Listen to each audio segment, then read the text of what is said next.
Leto 2016 najboljše poslovanje v zgodovini Petrola.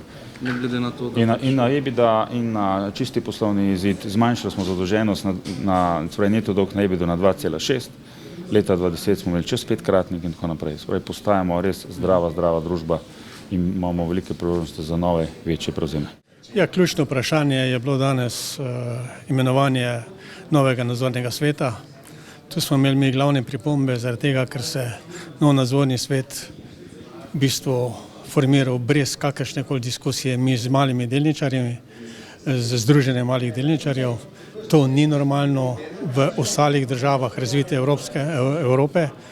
V Sloveniji je pa to normalno, da se male delničarje tiši na obrobje in to predvsem tam, kjer je država v močnem lastništvu določenih firm.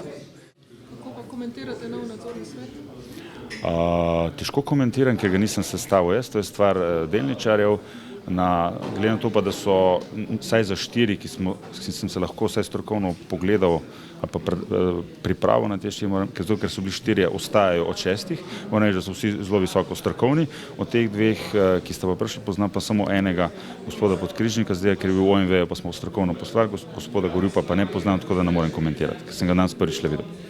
Drugače pa Petrol dela dobro, se globalno lepo razširja, postane globalen dobavitelj vseh energentov, se širi v obnovljive vire energije, ker je za perspektivo za Slovenijo in tudi za Slovenijo kot članico Evropske unije sploh. In tako, da so te strategija, ki je zastavljena do leta 1920, z našega vidika sigurno prava.